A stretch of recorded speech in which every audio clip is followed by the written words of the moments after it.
मित्रांनो, शेतकऱ्यांसाठी महत्त्वाची सूचना आहे. शासन हे प्रत्येक वेळेस शेतकऱ्यांच्या बाजूने शेतकऱ्यांच्या हिताच्या गोष्टी करत असतात.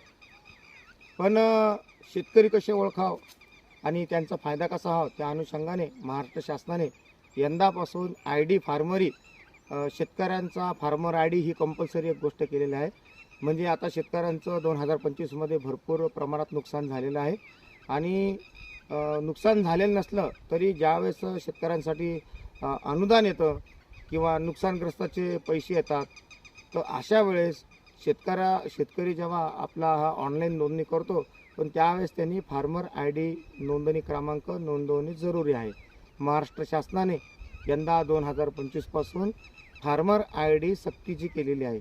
जर आपण शेतकरी असाल आणि आपण जर फार्मर ID काढलेली नसाल तर तुम्हाला अनुदानाचे म्हणा किंवा शासनाचे कोणतेही पैसे हे येणार नाही. फार्मर ID जर आपला नसेल तर शासनाचे कोणतेही पैसे आपल्याला येणार नाही. फार्मर ID ही शेतकऱ्यांसाठी खूप जरुरी आहे. ज्यांची फार्मर ID असेल त्यांना शासनाच्या अनुदान म्हणा किंवा जे अनुकंपाचे पैसे आहेत, जे नुकसान भरपाई आहे किंवा रोगाचे पैसे आहेत ते येतील, नसता येणार नाही.